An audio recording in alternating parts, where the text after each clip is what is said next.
Vidyaarthis, welcome to the first chapter of ISC account, that is Accounting for Partnership Firms Fundamentals।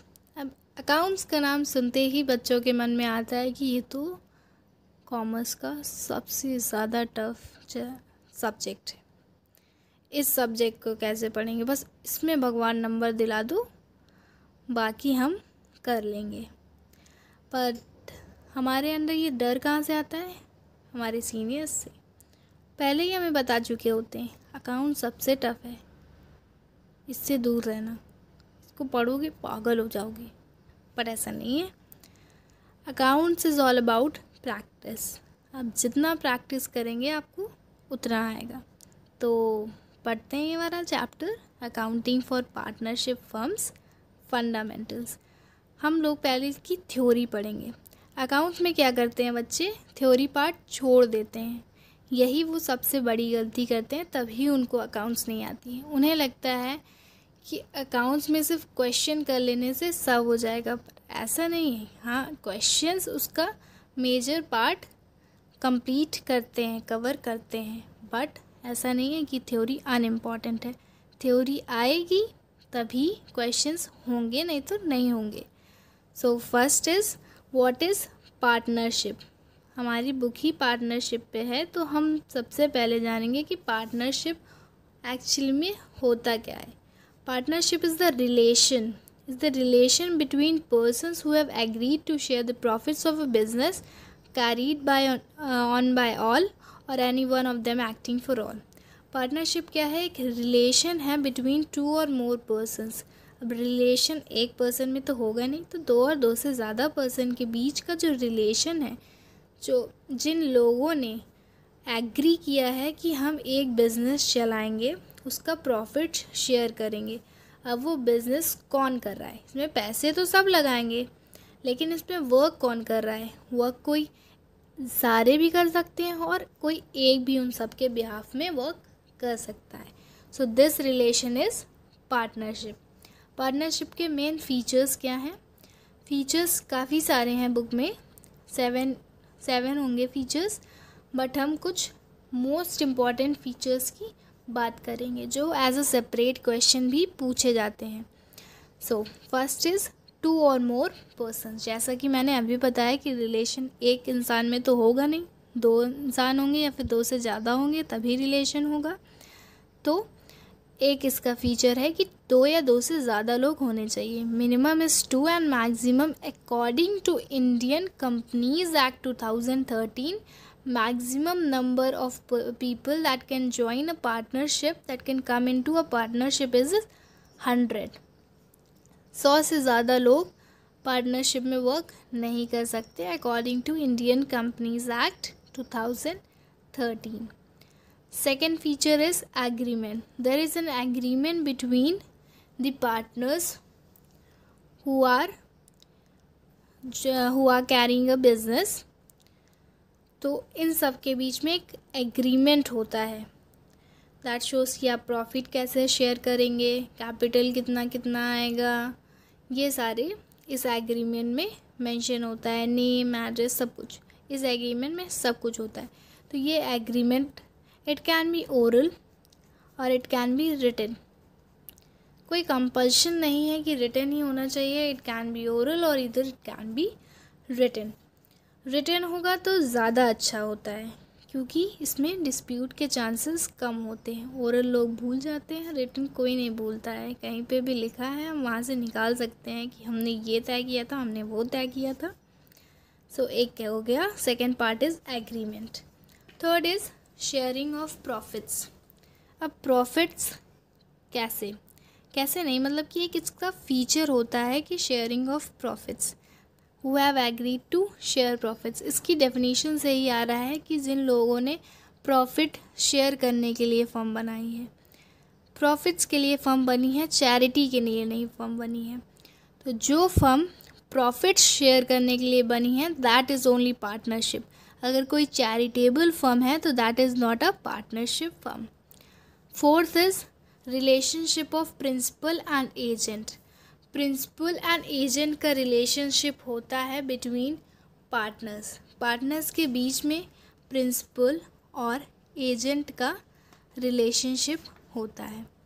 अब इसके पास rights क्या होते हैं, partners के क्या क्या राइट्स होते हैं। First right of a partner is to share profits और लॉसेस विद अदर पार्टनर्स। अब कोई 4 पार्टनर्स हैं तो कोई एक पार्टनर ही प्रॉफिट्स और लॉसेस नहीं शेयर कर रहा होगा, वो दूसरों के साथ ही फर्म के प्रॉफिट्स भी शेयर करेगा और लॉसेस भी शेयर करेगा। कभी कभी होता है कि कोई पार्टनर लॉसेस नहीं शेयर करते हैं, तो ये सारे पार्टनर्स आपस में तय करते हैं कि कौन लॉस नहीं शेयर करेगा और कौन कौन लॉस भी शेयर करेगा। प्रॉफिट्स तो सारे करेंगे। Second is right to take part in the conduct of the business. Business की कंडक्ट में पार्ट लेना एक उनका राइट होता है, उनके पास राइट है कि वो बिजनेस की कंडक्ट में पार्ट ले सकते हैं। Third is right to inspect and have a copy of the books of accounts.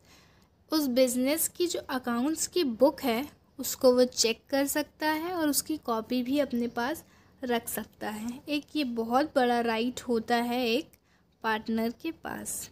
Fourth is right to receive interest at the rate of 6% per annum. ये बहुत इम्पॉर्टेंट है, 6% पर एनम, ये हमेशा याद रखना पड़ेगा।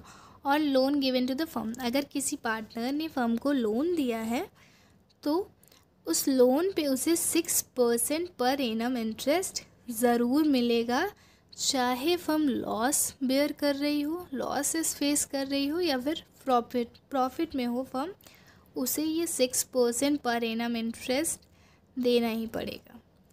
अच्छा, एक बात है that relationship of principal and agent. What is agent? Agent कैसे एक पार्टनर? एजेंट इसलिए है क्योंकि वो ऑल द अदर्स पार्टनर्स को अपने ऑर्डर्स के बिहाफ में बाइंड कर सकता है, उसके एक्ट्स के बिहाफ में बाइंड कर सकता है। और प्रिंसिपल क्यों है? प्रिंसिपल इसलिए है क्योंकि जो अदर पार्टनर है वो अपने एक्ट्स के बिहाफ में उस पार्टनर को बाइंड कर सकता है। तो अगर पार्टनर अपने एक्ट्स पे दूसरे को बाइंड कर सकता है then he is an agent, और अगर दूसरे पार्टनर के एक्ट्स की वजह से वो बाइंड हो सकता है then he is the principal. तो प्रिंसिपल और एजेंट का रिलेशनशिप होता है between the partners of the firm. अब आती है पार्टनरशिप डीड और articles of partnership. Partnership deed को आर्टिकल्स ऑफ पार्टनरशिप भी कहते हैं। पार्टनरशिप डीड है क्या? Partnership deed is a written document. एक रिटन डॉक्यूमेंट है जो certain terms and conditions contain करती है अबाउट दी पार्टनरशिप। पार्टनरशिप की टर्म्स एंड कंडीशंस को जो एक रिटन डॉक्यूमेंट कंटेन करती है दैट इज़ पार्टनरशिप डीड। और ये सारे जो टर्म्स ऑफ एग्रीमेंट होते हैं, टर्म्स एंड कंडीशंस होते हैं, वो सारे पार्टनर्स एग्री करते हैं, एक साथ मिलके प्रिपेयर करते हैं। इसमें काफ़ी कुछ होता है। Name and address of the firm, name and address of the partners, amount of capital to be contributed by each partner, interest on drawings, profit sharing ratio, बहुत कुछ मतलब कि एक पार्टनरशिप फर्म चलाने के लिए जितना इन्फॉर्मेशन नेसेसरी है वो सब कुछ इस पार्टनरशिप डीड में, इस रिटन डॉक्यूमेंट में होता है। Now importance of partnership deed. Partnership deed अगर हम बना रहे हैं, वो रिटन डॉक्यूमेंट अगर हम रख रहे हैं तो उसकी इम्पॉर्टेंस क्या होती है, उसकी नीड क्यों है, उससे हमें क्या फ़ायदे मिलते हैं। First importance is it regulates the rights, duties and liabilities of each partner. हर एक पार्टनर का क्या क्या राइट्स हैं, उसकी क्या क्या ड्यूटीज़ हैं, उसकी क्या क्या रिस्पॉन्सिबिलिटीज़ हैं, उसकी लाइबिलिटीज़, वो हर एक पार्टनर की रेगुलेट करता है the partnership deed. Second is avoid any misunderstanding. अगर पार्टनर्स के बीच में कोई भी मिसअंडरस्टैंडिंग हो जाती है तो उसे पार्टनरशिप डीड अवॉइड कर सकती है। कैसे? Let's take an example, PSR, profit sharing ratio. 3 partners हैं, 5:3:2 रेशियो मेंशन हुआ है पार्टनरशिप डीड में।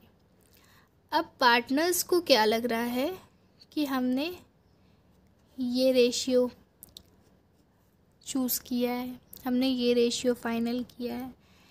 अब जिसको कम मिल रहा है वो कह रहा है नहीं ये वाला रेशियो फाइनल हुआ था, ये दोनों कह रहे हैं नहीं ये वाला रेशियो फाइनल हुआ था। अब यहाँ पे हो जाती है मिसअंडरस्टैंडिंग।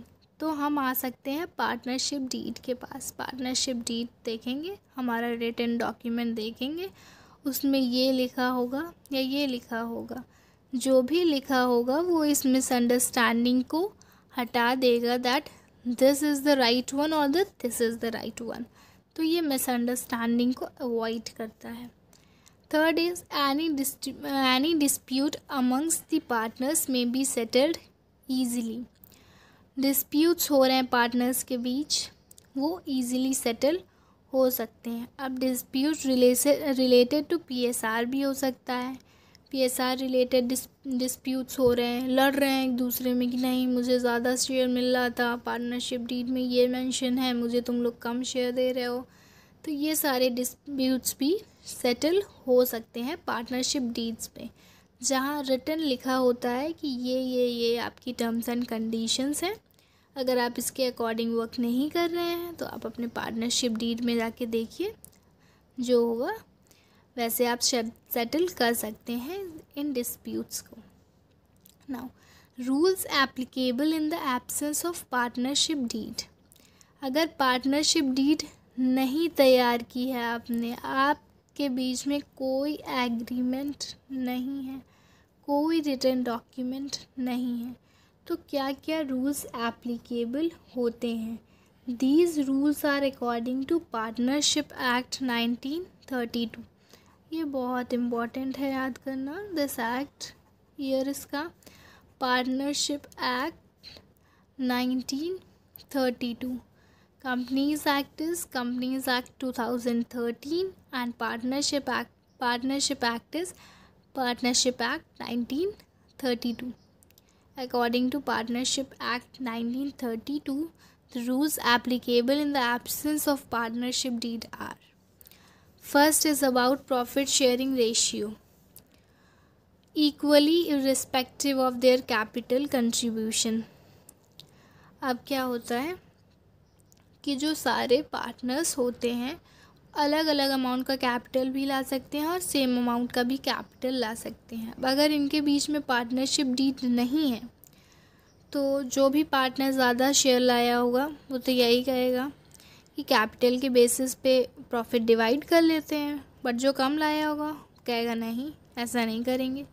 तो होगा क्या इस सिचुएशन में कि इक्वली डिस्ट्रीब्यूट होगा, चाहे पार्टनर कोई ज़्यादा लाया हो चाहे कोई कम लाया हो। अगर पार्टनरशिप डीड नहीं है, उनके बीच में कोई रिटन एग्रीमेंट नहीं हुआ है, तो प्रॉफिट शेयरिंग रेशियो इक्वल होगा। अगर तीन पार्टनर्स है तो 1:1:1 रेशियो में फर्म का प्रॉफिट डिस्ट्रीब्यूट होगा, कैपिटल रेशियो में नहीं होगा। ये बात बहुत इम्पॉर्टेंट है, हमेशा याद रखनी चाहिए। Second is about interest on capital. Capital में कोई इंटरेस्ट नहीं मिलेगा अगर पार्टनरशिप डीड नहीं है तो, नो इंटरेस्ट। ये सारे पॉइंट्स ही बहुत इम्पॉर्टेंट है। Third is interest on drawings. Drawings में भी कोई इंटरेस्ट नहीं देंगे। कोई भी पार्टनर से दूसरा पार्टनर ड्राइंग्स पे इंटरेस्ट डिमांड नहीं कर सकता है, इंटरेस्ट चार्ज नहीं कर सकता है। सैलरी टू अ पार्टनर, कोई सैलरी नहीं मिलेगी अगर पार्टनरशिप डीड नहीं है तो। Fifth is interest on loan. अगर किसी भी पार्टनर ने फर्म को लोन दिया है, पार्टनर ने फर्म को लोन दिया है, उसे पूरा राइट है कि वो पर एनम 6% इंटरेस्ट फर्म से ले जाए और उसको वो मिलेगी against the charge. It is the charge of the against the profit, उसको ये मिलेगा। दिस इज़ दी चार्ज, चाहे फर्म में लॉस हो चाहे फर्म में प्रॉफिट हो। उसे ये 6% पर एनम इंटरेस्ट ज़रूर मिलेगा। Then 6th point is admission of a new partner. No new partner can be admitted without the consent of all existing partners। जब तक सारे जितने भी एग्जिस्ट कर रहे हैं पार्टनर्स, 3, 4, 5, 6, 100, 50 जितने भी पार्टनर्स हैं, अगर उन सब ने कंसेंट नहीं दिया है, अगर 100 पार्टनर्स ने भी एक किसी ने सिर्फ कहा है कि ये पार्टनर नहीं आएगा, तो वो पार्टनर नहीं आ सकता जब तक ये पार्टनर भी कह नहीं देता कि हाँ ठीक है, इस पार्टनर को भी अलाउ कर लो। ठीक है, 100 तो नहीं ले सकते, क्योंकि अगर 100 में से एक मान गया तो 101 हो जाएंगे। लेट्स टेक 99 में से भी एक कह रहा है कि ये पार्टनर एडमिट नहीं हो सकता, इस पार्टनर को हम पार्टनरशिप में नहीं लेंगे, इस इंसान को पार्टनरशिप में नहीं लेंगे, पार्टनर नहीं बनाएंगे, तो वो इंसान पार्टनरशिप में नहीं आ सकता। पार्टनर्स में change any of the above provisions by coming to a common agreement. अगर कोई कॉमन एग्रीमेंट, कॉमनली मतलब कि सारे पार्टनर्स अगर एक चीज़ के लिए मान जाते हैं, जैसे इंटरेस्ट ऑन कैपिटल, अगर कोई पार्टनर नहीं मान रहा है तो किसी भी पार्टनर को इंटरेस्ट ऑन कैपिटल नहीं मिलेगा। लेकिन अगर सारे पार्टनर्स साथ में मिलके कह रहे हैं कि ठीक है सब लोग 5% इंटरेस्ट ले लो कैपिटल में, तो ये चेंज हो सकता है, उनको 5% इंटरेस्ट पर एनम मिल सकता है। अगर सारे पार्टनर्स एक कॉमन एग्रीमेंट में आके किसी भी इन पॉइंट्स को चेंज करना चाहें तो वो बिल्कुल कर सकते हैं, पर सारे पार्टनर्स की कंसेंट होना, सारे पार्टनर्स का ये चीज़ में एग्री करना बहुत ज़रूरी है। Here we come to the end of the theory part of partnership fundamentals। इसके बाद हम प्रैक्टिकल पार्ट पढ़ेंगे, क्वेश्चंस से रिलेटेड पार्ट पढ़ेंगे जो हमें क्वेश्चंस सॉल्व करने में हेल्प करेगा। इट डजंट मीन कि ये थ्योरी पार्ट इम्पॉर्टेंट नहीं है। This theory part is so very important. 2 marks के क्वेश्चन इस थ्योरी पार्ट से आते हैं। Thank you for watching this video. Please like, share